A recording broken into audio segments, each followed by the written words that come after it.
Good morning dear student. आज हम Mendel की आनुवांशिकता का तीसरा नियम पढ़ने जा रहे हैं। जो नियम मेंडल ने दिए थे उस नियम का तीसरा और अंतिम टॉपिक है वो है या नियम कह दो, वो कौन सा है? स्वतंत्र अपव्यवन का नियम। ये एग्जाम की दृष्टि से क्या है? वेरी वेरी इंपॉर्टेंट है। ठीक है, इससे क्वेश्चन पूछा जाता है या पूरा का पूरा यही उदाहरण पूछ लिया जाता है इस नियम के ऊपर। ठीक है, तो हम देखते हैं कि अभी तक हमने जो नियम पढ़े, प्रभाविता का नियम पढ़ा, ठीक है ना, वो कौन से संकरण पर आधारित था? एक संकर संकरण के ऊपर आधारित था। दूसरा नियम हमने पढ़ा पृथक्करण का नियम, वो नियम भी किस पर आधारित था? एक संकर संकरण के नियम पर आधारित था। लेकिन अभी जो हम ये स्वतंत्र अपव्यवन का नियम पढ़ेंगे, ये नियम एक संकर संकरण के नियम पर आधारित नहीं है, बल्कि द्विव संकर संकरण के नियम पर क्या है? आधारित है।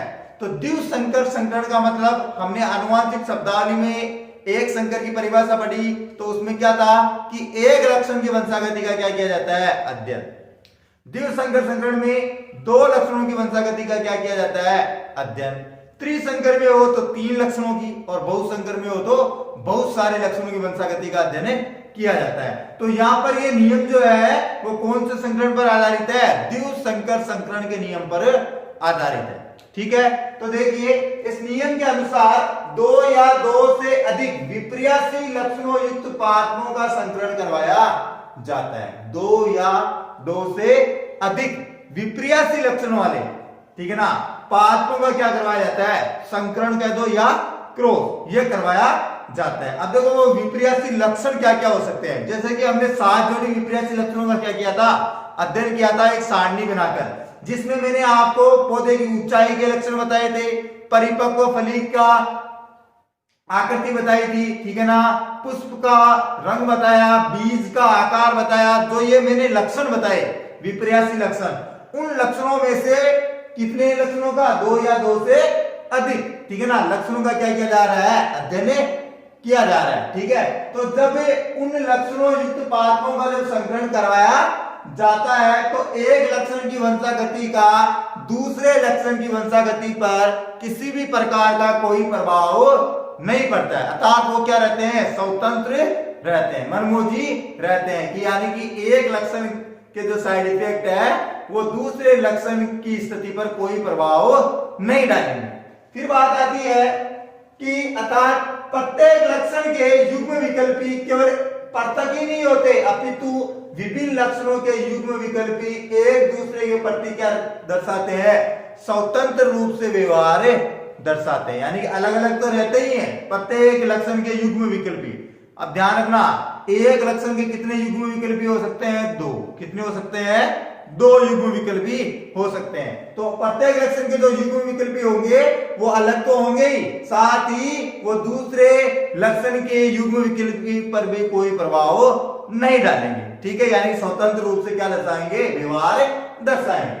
फिर बात आती है इसे अतः स्वतंत्र रूप से क्या होते हैं? अपव्यूहित होते हैं या व्यवहार दर्शाते हैं। अतः इसे कौन सा नियम कहा गया? फिर स्वतंत्र अपव्यवन का नियम कहा गया।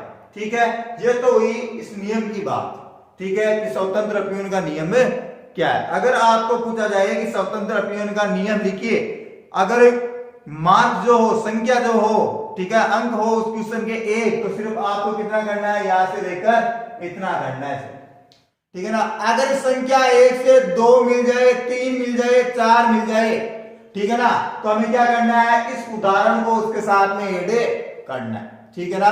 तो देखिए उदाहरण क्या कहता है? यदि मटर के संयुग्मजी पीले गोलाकार, मटर के संयुग्मजी पीले गोलाकार, वाई वाई तो क्या है? पीला, कैपिटल वाई वाई क्या होगा?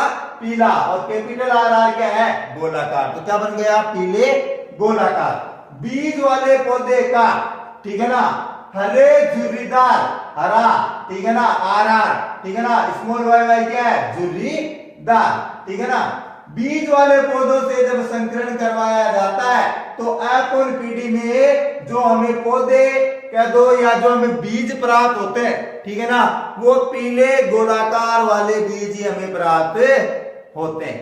यानी कि पीले गोलाकार बीज वाले पौधों का संकरण जब हरे झुर्रीदार बीज वाले पौधों से करवाया जाता है तो जो पौधे हमें प्राप्त होते हैं, ठीक है ना, अधिकतर वो कैसे होते हैं, पीले गोलाकार, ठीक है ना। फिर इसको बताया है इसकी जो प्रथम पीढ़ी निकली है, ठीक है ना, ये अपना क्या है, पीले गोलाकार capital Y capital R R, इधर है अपना हरे झुर्रीदार small Y small R R, cross करवाया, ठीक है ना। अब ये दोनों जो है पीले गोलाकार और हरे झुर्रीदार क्या है, पेरेंट्स पीढ़ी। कौन सी पीढ़ी है, पेरेंट्स पीढ़ी, या हम कहेंगे जनक पीढ़ी है, ठीक है ना।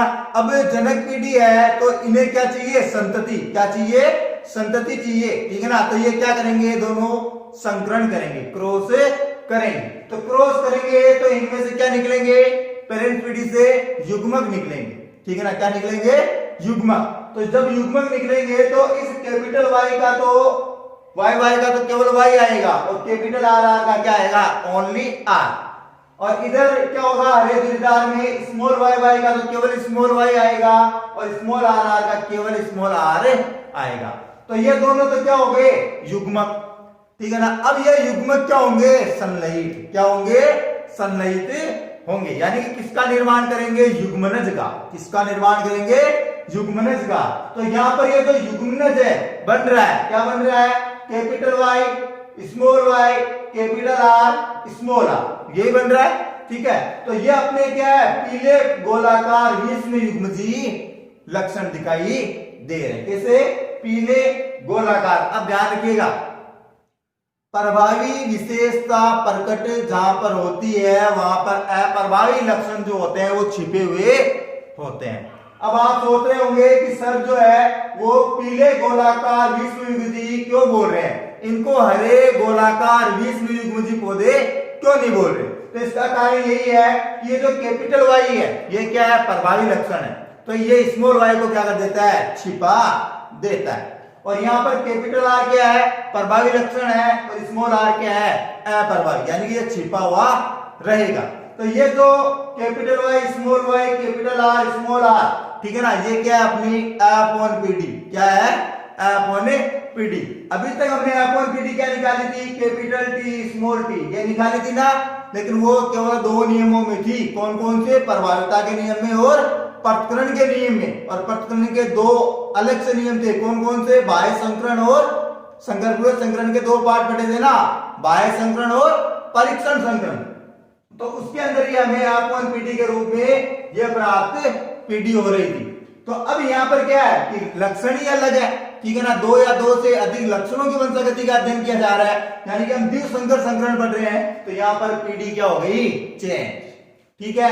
अब ये जो F1 पीढ़ी हमें प्राप्त हुई, इस F1 पीढ़ी में क्या करवाना है, स्वपरागण, यानी कि इसका इसी के साथ में क्या कराना है, क्रॉस, क्या करवाना है, क्रॉस। तो F1 पीढ़ी का F1 पीढ़ी के साथ में जब क्रॉस करवाएंगे, ठीक है ना, तो हमें विभिन्न लक्षणों वाले पौधे प्राप्त होंगे, ठीक है। तो जब स्वपरागण करवाया जाता है तो इसमें से 4 प्रकार के युग्मक हमें प्राप्त होते हैं। कितने प्रकार के होते हैं, 4 प्रकार के युग्मक हमें प्राप्त होते हैं। एक तो है कैपिटल वाई कैपिटल आर, एक हो जाएगा अपना कैपिटल वाई स्मॉल आर, और एक हो जाएगा स्मॉल वाई कैपिटल आर, और एक हो जाएगा स्मॉल वाई स्मॉल आर।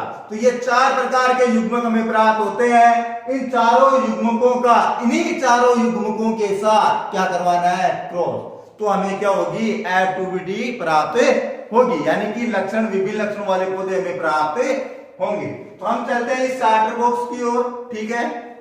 यही 4 युग्मक है जो हमने यहाँ पर ऐड कर दिए, और यही 4 लक्षण है इधर हमने वापस ऐड कर दिए, ठीक है ना। अब देखिए कि ये कैसे हमें प्राप्त हो रहे हैं, ठीक है ना। आपको याद क्या रखना है कि पीला जो लक्षण होगा वो कैपिटल वाई का होगा, ठीक है ना। गोलाकार जो लक्षण होगा वो कैपिटल आर का होगा, और हरा जो लक्षण होगा वो स्मॉल वाई का होगा, और स्मॉल आर का जो लक्षण होगा वो क्या होगा, झुर्रीदार होगा। तो देखिए कैपिटल वाई कैपिटल आर का cross capital Y capital R के साथ में करवाते हैं तो क्या बन रहा है, कैपिटल वाई वाई और कैपिटल आर आर, ठीक है। इसी प्रकार इस युग्मक के साथ में जब हम क्रॉस करवाएंगे तो क्या बनेगा, capital Y capital R small R. अब यहां पर शर्त होती है कि सर ये जो कैपिटल आर है, ठीक है ना, ये हम पहले लिख रहे हैं और स्मॉल आर बाद में क्यों लिख रहे हैं? तो इसका कारण क्या है? प्रभाविता, ठीक है ना, लक्षण की प्रभाविता, ठीक है ना। तो यहाँ पर प्रभावी लक्षण कौन होगा? जो कैपिटल होगा, ठीक है ना, और स्मॉल जो होगा वो बाद में लिखा जाएगा, ठीक है ना। संयुग्मजी होते हैं वैसे, ठीक है ना, आर आर हमें पता है बोलने में संयुग्मजी है, लेकिन लिखने में क्या है? अलग है। तो कैपिटल आर पहले आएगा और स्मॉल आर बाद में आएगा। फिर देखिए इस कैपिटल वाई स्मॉल आर का इस युग्मक के साथ में करवाते हैं तो क्या बनता है? Capital Y small Y capital R small R. फिर इसी प्रकार इसका इस युग्मक के साथ में करवाते हैं तो क्या बनेगा? कैपिटल वाई स्मॉल वाई, आया ना भाई, ठीक है ना, अंत में, और कैपिटल आर स्मॉल आर। तो अब देखिए इसके अंदर जो मैंने ये पीले गोलाकार वगैरह लिखे हैं, यह आपके समझ में आया होगा कि वाई, कैपिटल वाई को क्या बोला जाता है? पीला।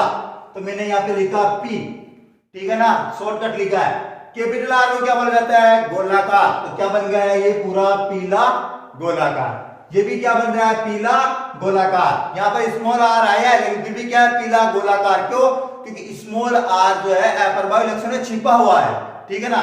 फिर देखिए इसके अंदर भी वाई आ रहा है और कैपिटल आर आ रहा है, ठीक है ना, तो पीला गोलाकार। इसमें भी कैपिटल वाई कैपिटल आर आ रहा है, यानी कि पीला गोलाकार। अब इस युग्मक का इन चारों युग्मकों के साथ में क्रॉस करवाना है। तो जब क्रॉस करवाया तो क्या मिला? Capital Y capital R small R. इसका इसके साथ करवाया तो क्या मिला? Capital Y small R. अब देखिए यहाँ पर अलग प्राप्त हुआ ना, स्मॉल आर आर आया, तो स्मॉल आर आर को मैंने क्या कहा था? झुर्रीदार। क्या कहा था? झुर्रीदार। और लक्षण साथ में कैपिटल वाई वाई आ रहा है, ठीक है ना, यानी कि पीला है तो पीला झुर्रीदार, ठीक है। फिर आगे है कि capital Y small Y capital R small R, ठीक है, और इसका इसके साथ में कराएंगे क्या बनेगा? कैपिटल वाई स्मॉल आर, यानी वापस पीला झुर्रीदार। तो इसके अंदर हमें दो लक्षण अलग से प्राप्त हो गए, एक तो ये रहा पीला झुर्रीदार, एक ये रहा पीला झुर्रीदार, ठीक है। इसी प्रकार इस युग्मक का इसके साथ में करवाएंगे तो एक तो आया capital Y small Y capital R यानी कि पीला गोलाकार। फिर इसके साथ में तो आया capital Y capital R small R, यानी पीला गोलाकार। प्रभावी विशेषता हो रही है। अब यहाँ पे देखो स्मॉल वाई आ रहा है, तो ये क्या है? स्मॉल वाई हरा, ठीक है ना, आर क्या है? गोलाकार, तो बन गया क्या? हरा गोलाकार। यहाँ पर भी क्या है? स्मॉल वाई क्या होगा? हरा, आर क्या होगा? गोलाकार। फिर अंतिम युग्मक का इन चारों के साथ में करवाएंगे इसी प्रकार जैसे अभी तक हमने करवाया है। तो क्या बनेगा? पीला गोलाकार बनेगा, पीला झुर्रीदार बनेगा, हरा गोलाकार बनेगा और हरा झुर्रीदार बनेगा। तो ये तो है वो चार, ठीक है, बहुत जो हमने बनाया है, ठीक है ना, क्रॉस करवाया है प्रत्येक युग्मक का सभी युग्मकों के साथ। तो अब देखिए इस चार्टर बॉक्स से हमें जो लक्षण प्राप्त होते हैं वो कैसे होते हैं? लक्षण प्ररूप जो होता है, ठीक है ना, वो हमें प्राप्त हो रहा है 9:3:3:1। कितना प्राप्त हो रहा है? 9:3:3:1, ठीक है ना। अब हमें इस बॉक्स से पता लगाना होगा कि ये 9:3:3:1 कैसे आया। तो देखिए यहां पर पीले गोलाकार लक्षण वाले कितने, ठीक है ना, गिनिए 1 2 3 4 5 6 7 8 और ये 1 9। तो पीले गोलाकार कितने हो गए? 9। तो मैंने 9 ऐड कर दिया पीले गोलाकार। फिर देखिए लक्षण कौन सा है? पीला झुर्रीदार। तो पीला झुर्रीदार 1, पीला झुर्रीदार 2, पीला झुर्रीदार 3। तो यहां पर मैंने लिख दिया 3, ठीक है। अब देखिए हरा गोलाकार कितनी बार आया है? हरा गोलाकार 1, हरा गोलाकार 2 और हरा गोलाकार 3। तो ये मैंने यहां पर भी लिख दिया 3, ठीक है। फिर देखिए इसके अंदर अंतिम लक्षण किसका है? हरा झुर्रीदार कितनी बार आया? पूरे बॉक्स में ही 1 बार, तो 1 लगा दिया, ठीक है। तो अब लक्षण प्ररूप समझ में आया कि कितना आया? 9:3:3:1 आया। और कहां से आया? इसी बॉक्स से आया, ठीक है ना। क्रॉस करवाया युग्मकों का तो अपने आप आया। फिर देखिए जीन प्ररूप, ठीक है ना, कि जीन प्ररूप जो है वो कितना आ रहा है? वैसे इसकी एक ट्रिक है, वो ट्रिक क्या है? 12-24-12-12-1। क्या ट्रिक है? 12-24-12-12-1, ठीक है ना, ये इसकी ट्रिक है। और बीच में प्रत्येक अंक के मध्य क्या लगाना है, अनुपात का चिन्ह लगाना होता है, तो वो अपने आप क्या बन जाएगा, जीन प्रारूप। तो देखिए इसके अंदर शुद्ध गोलाकार कितने हैं, पीला गोलाकार कितनी बार आया है और पीला गोलाकार के साथ स्मॉल आर कितनी बार आया है, ठीक है ना, वैसे इसके लक्षण दिए हुए हैं। तो अब हमें ये चेक करना है कि ये जो लक्षण प्रारूप जो 16 अंकों में आया है, टोटल संख्या कितनी है इसकी 16, तो फिर जीन प्रारूप की भी कितनी होनी चाहिए, 16 ही होनी चाहिए। तो टोटल करो, मैंने कहा कि 12 24 12 12 एक इसकी ट्रिक होती है, तो गिनो 1 और ये 2 3 2 5 4 9 1 10 2 12 1 13 2 15 और 1 16। तो ये अपना क्या आ गया, जीन प्रारूप। तो आज की जो ये अपना स्वतंत्र अपील का नियम था, ठीक है ना, ये होता है कंप्लीट। ठीक है ना, आपको सीधा डायरेक्टली स्वतंत्र अपील के नियम से हमें जो लक्षण प्रारूप प्राप्त होता है और जो जीन प्रारूप प्राप्त होता है वो भी पूछ सकता है। साथ ही स्वतंत्र अपील के नियम की पूरी व्याख्या जो है वो उदाहरण सहित पूछ सकता है। तो ये क्या है, जो क्वेश्चन जो है वो वेरी इंपॉर्टेंट क्वेश्चन है। आपको क्या करना है कि इसे अपनी नोटबुक में है जैसे के जैसे उतारना है। बाकी मैंने क्या कर दिया है, इसको समझा दिया है। अब देखिए अपने जो इस चैप्टर का अंतिम टॉपिक जो है वो क्या है, मेंडल के नियम जो थे, ठीक है ना, उनका आनुवांशिक महत्व है। ठीक है ना, कि उनका आनुवांशिक महत्व है क्या होता है वो हमें पढ़ना बाकी रहा है, जो हम अगली क्लास में पढ़ेंगे। तब तक के लिए धन्यवाद।